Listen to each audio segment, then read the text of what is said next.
Hello, viewers. You're welcome to the Sports Wave once again. And today, I'm going to be your host.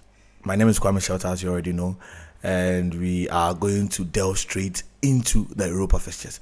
So, I have with me a Madrid fan and a Chelsea fan. So today, none of their teams, is in those fixtures. So I think our views and topics are going to be very objective. It's going to come from objective views. Minyano. You said none of our teams are in Europa. But both of us have won a Europa League two times. So yeah, they are senior men. No, only say we are someone ya conform kasa me apa na for. Yeah, cap Akomeka 100. Okay, so today we have the Europa League fixtures have been drawn, and then we have the fixtures out. We have Benfica, Marseille. We have Liverpool, Atlanta. We have AC Milan, Roma. And then we have Leverkusen, West Ham. I want you to share with me your takes on these fixtures. So the Europa League is giving us more interesting fixtures. Because Liverpool versus Atlanta, crucial top-notch game with two experienced managers. We have Gianpiero Gasperini versus Jurgen Klopp. And this game, my players to watch are Mohamed Salah and Charles de Ketelaere of Atlanta. Charles de Ketelaere is coming into this game with 9 league goals this season. A youngster. He's a Milan boy from Belgium. Proper bowler. Versus Mohamed Salah. We all know who Mohamed Salah is and what he's capable of doing. Atlanta have never won an European title. As against Liverpool, six Champions League titles and 3 Europa League titles. European pedigree, Liverpool has an edge over them. European history, Liverpool has an edge over Atlanta.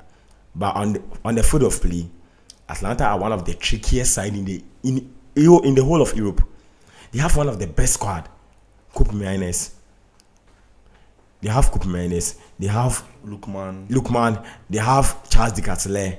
Their attack is solid. Even though they lost Duvan Zapata to Torino this season, you can see that this season they've been scoring for fun. Atlanta, even you can ask my betting boys, over 1.5 and over 2.5 for Atlanta this season is a must. So this game, I'm looking for a more attacking game. None of the teams will defend. Atlanta, we all know what Atlanta is. They attack, they press, and they don't rest. They are midfield. Martin de Roon, Coupe Mainz. They don't rest. They will press you till you get tired. But for Liverpool, we have, what Liverpool, the Avengers are capable of doing. And in the Europa League, Darwin Núñez is in the form of his life. Because against Sparta Prague, the first leg, he scored a brace. And the second leg, it seems he scored 2 goals also. So Darwin Núñez is also in the form of his life in the Europa League. So I'm looking forward. This game will be an interesting attacking game for me. And let's look at AC Milan versus Roma, the Italian derby. The Italian top-notch game. None of the teams have won the Europa League title. That's one. The first thing that we will look at. But not to cut you, but you look at De Rossi, who took over from Jose Mourinho in somewhere around January, and now you look at what he's doing so far with the Roma setup. Do you think they are capable of hurting Milan? They are. Because De Rossi now, most of his gameplays now depends on Paulo Dybala. He's using Paulo. He's showing us who Paulo Dybala was. He's reviving Paulo Dybala. You get it? And right now, Paulo Dybala is also injured because he missed the Argentina call-up. He's injured. He's out for like a month or so. But by April 9th, by April 11th, I'm sure he'll be back. Daniel De Rossi is exceptional. This season, since he came to Roma, he's lost just 1 game. You get it? So they can hurt AC Milan. But AC Milan, in any European competition, are Milan. Yes, it's a different ball game altogether. AC Milan in any European competition. And Stefano Pioli, I'm an AC Milan. Aside supporting Chelsea, I support AC Milan. I like them. I grew up watching them. The likes of Ronaldinho and Pato, Robinho, and that time too they were down, so I had a soft spot for them. So I like them. You get it. So Stefano Pioli has to show something. Because AC Milan this season have been conceding attacking wise. They've been abysmal. Tomori, Kalulu, poor. This season our only position that has been good this season is our left back and our right back. Kudos to Calabria and Tio Hernandez. So against Rafael Leao this season has been poor. He scored just one league goal in like 4 months or so. Just that the media are not talking about it that much. And Giroud hasn't been quite. Giroud has been on and off. You get it. AC Milan this season has been Ismail Banasseh this season in the midfield has been on and off. So yeah, AC Milan are losing certain games we shouldn't have been losing. But against Roma in an European competition, top notch. Different game. Cracker. Different game. And when we look at West Ham versus Leverkusen, none of both clubs has really like a big European pedigree. You can see that last season West Ham won the European Conference League.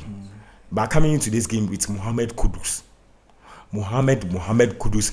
bagging a brace against Freiburg. One was a solo goal. But Tony, you are analyzing the West Ham and Leverkusen game. Yeah. Monster. Yeah. Let me talk. You see, Leverkusen and against West Ham. Sure. Now we have a West Ham team that solely depends on Mohamed Kudus and Paqueta to create the magic. Now, if we are able to remove these two out, West Ham is no West Ham. Sure. So what I say. But then we also have an informed by Leverkusen. What do you think? West Ham Leverkusen. For me, like I always say on this show, Leverkusen, they will take their league and the European trophy. This boy always fights with me because I've been saying that they will take the league. Let that one go. You see these Leverkusen teams, you score, they will score. They don't give up. The chemistry between these boys. Xabi Alonso is doing a wonderful job with their unbeaten run. They won't sit there for a team like West Ham, although they won the conference league last season. But this one is another competition. But Monster, when you say a team like West Ham, don't you think you are writing them off? Because when you look at West Ham, honestly, West Ham has been one of the most brilliant teams so far, even in Europe. And they have a better chemistry than Leverkusen players. What are you telling me? Chemistry there. What are you telling me? Because right now Leverkusen is the most informed team in the world. Numbers, everything. But What are you telling me? The team that won the conference league for West Ham, most of them are in the team now, right now. So they know how the European competitions are. And give me their numbers. I'm talking about this season. But you see something, when you look at the history of both clubs in European competitions, you know that Leverkusen has quite a far history. The only history Leverkusen has in the European competition is just the Champions League final. But it's not just. Champions League final is just. But it's not just. Did they win it? No, but being to the final is not. They lost it to Madrid. So like both clubs who has won an European competition. Comparing both clubs. But comparing Conference League that came just last season to Champions League final. But both clubs who have won an European competition. Then if you are saying it like that, you don't know how you don't know. Mostly we don't remember who runners ups are. Then if you should say that, then we can say that. In a case, Atletico can beat. Atletico can Dortmund. No, not even Dortmund. We can say what's the name? West Ham can score Atletico based on that pedigree. But West Ham can score. They can't score Atletico because Atletico Madrid has won the Europa League 3 times. Okay, you get it. Fair point. For Atletico they've won something. You can't say same for Leverkusen. Leverkusen have never won anything. Their only final in an European competition was a final, but they played Real Madrid, so that's understandable. Exactly. Sure, so like I'm saying, an exception. Yeah. So in this contest, like I'm going for Leverkusen. Yes, but Monster, before we go, no, Marcel Benfica. Marcel Benfica. Pre-Emerick Aubameyang. Setting that record in the Europa, he's superb. Just that these people, Chelsea, they couldn't use him well. I don't know whether it's from coach, their board or something. My friend, let me talk. Oh, no, I'm not trying to. All right. With these two teams, Europa, it's going to be a big match, a tough game. But with Benfica playing home first, it can affect them. Sure, because Champions League, European competition, most of the times, is the second league that decide. And then if you go to that Portugal, that place, if you go there, it's not easy to take a win over there. So me, because of Aubameyang, I'm going for Marseille.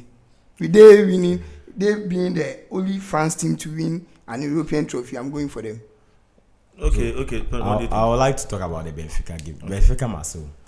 The last time both of those clubs played in an European final was in the Europa League. Marseille played the Europa League final in 2018 against Atletico Madrid. They lost to Atletico Madrid. And Benfica played their last European final in 2013 against Chelsea Football Club. So both clubs know how it feels to be in the Europa League final. And both clubs this season are having an on and off season. I think Benfica sits third in the league. And same as Marseille. Yeah. Marseille are also third in the Liga. You get it? So this season now Marseille are second crowd. Marseille are second, but just that Marseille have not been performing. The Marseille we used to know, it's not the Marseille we know right now.